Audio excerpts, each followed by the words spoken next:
In today's tech video, we're going to be talking about this guy right here. This is the Roku Smart Soundbar. And we're going to be diving into specifics of this thing, and I'm going to let you know if I think if it's worth it. That's today's tech video.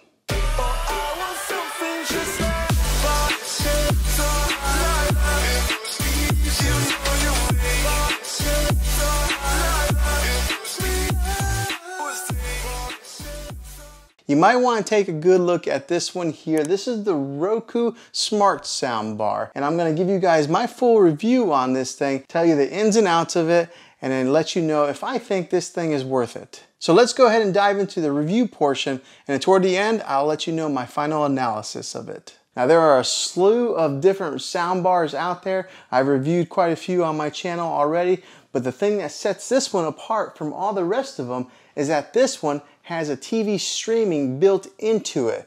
Okay, so it's not just the audio portion, it gives you that video quality also. Thus, you don't have to have one of those streaming sticks that you stick into your TV, or you don't have to have a smart TV already. You can use this soundbar here to stream all those popular apps that you maybe watch your media from. Hulu, Disney Plus, Apple TV, etc. And so with all those highly popular apps available to download right there at your fingertips, companies are now starting to build that technology right into their media players, not just their TVs. So that makes it very convenient for us, the consumer. So after reviewing quite a few sound bars, if your objective is just simplicity, then I think the Roku might be the one that you want. Now, this sound bar right here comes in at a price point of around $180 wherever you pick it up from. I will have a link in the description down below of where you can get this one.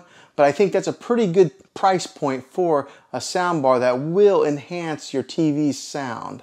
Now, this smart soundbar enhances not only your audio but your video, but it does it all through one single remote, which I really love. I hate having to have multiple remotes. And the great thing about this soundbar is that it hooks up to any TV. You don't have to have a Roku TV. You can have a Samsung, LG, or whatever type TV you have. This soundbar will work on that. Now, for just a standalone unit as a soundbar by itself, it is really good. Not having, the subwoofer, some rear speakers, it does really well by itself. But if you do want a subwoofer, you can buy that as an additional add-on. And they do have wireless rear speakers that you can add to it also. So it makes it pretty versatile to maybe add on to it after a little bit of time, if that's something that's in your budget. Now, the subwoofer does come in around $180, but it will give you that pumping boom bass sound that people like whenever they're watching any kind of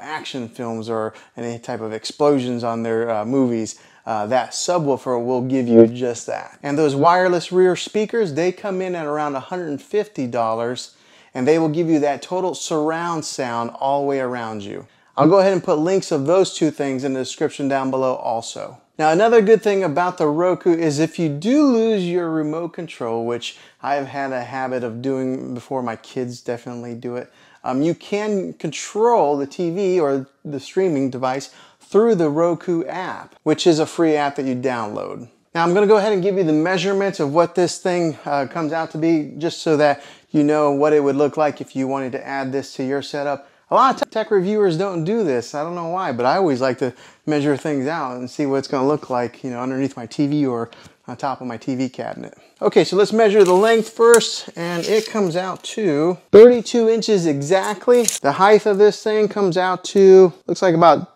2 15/16, so right there around 3 inches. And then the depth, if you care to know that, is 3 3/4 of an inch. So that gives you the measurements of what this soundbar is. It's a heavy soundbar. It's got some good weight to it, but it's a good looking soundbar. Now, at the back of this unit, there is an HDMI ARC input along with an optical cable input. It gives you both possibilities of being able to hook up your TV that way.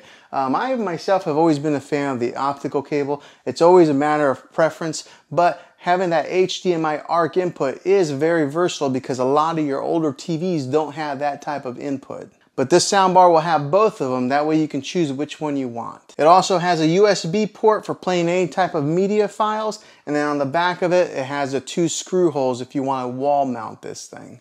Now this Roku unit does include Bluetooth as well, capability to hook up to like maybe a Spotify account if you're a Spotify user. Now one of the things that this TV does lack, because I don't want to just give it all pros, I like to give cons in my review videos, is that there's no buttons on the top here. So therefore, if you did lose your remote control, you are going to be in a tough spot without having these buttons here. But you can still use that Roku app to control it. That's just one of the negatives with this.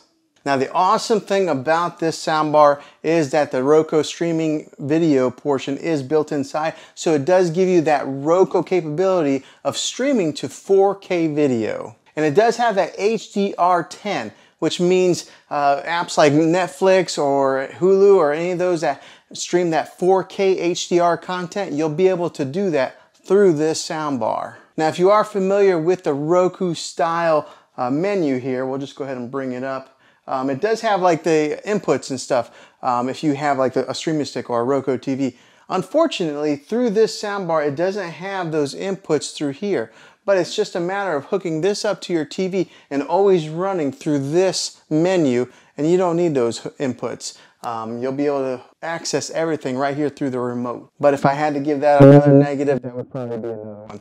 Real minor one. Now if you are familiar with the Roku style remote controls, this one here does have the voice activation, so that way you can press a button and voice activate it to tell it to turn on Netflix or to find a particular movie. It's built all in the remote control here. And the other great thing about this particular style remote is you can turn the TV on and off with the on button and the volume control, so that therefore you only need one remote control. And on the remote itself, it does have a Netflix, a Disney Plus, a Hulu, and a Sling button. I don't know anybody that uses Sling, but those other three buttons will come in really handy. And to be honest, I like the feel of the Roku remote compared to a lot of the other remotes that I've handled. This one just feels good in the hand. All right, I want to give you guys a sound sample of what this thing sounds like. I know it's probably going to be hard to really tell through you know, a YouTube video like this, because you might be watching on your phone, or you might be watching on a computer or TV, but I want to give you guys a little glimpse of what this thing sounds like. So let's do a sound test.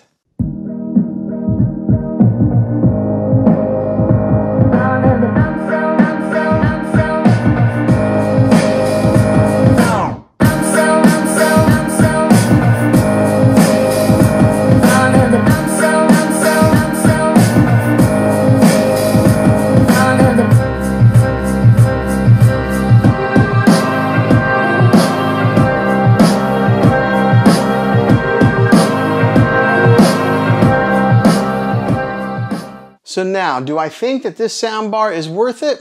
Yes, I do. This is a loud soundbar, and I love that it has the option to stream all your video through it, making it less clutter or making it less wires that you're going to need, an extra component possibly, buying a Roku streaming device. You can do it all through this soundbar here. So with those two big pros for this thing, I think that's worth it. And then, not to mention, the ability to be able to add on a subwoofer and wireless rear speakers if that's in your budget also. So I like that. It's very versatile in that aspect.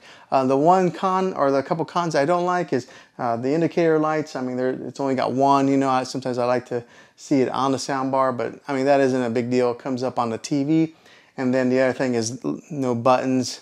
So that's kind of a trade-off also. But other than that, I still think this soundbar is definitely worth the price. And it is coming in at a budget price level. It's not your most expensive one. It's not your cheapest either, but you get what you pay for whenever you buy these soundbars. If you get the real cheap one, you're gonna get a cheap one. So I think this one here at the $180 price point is very, very good to consider.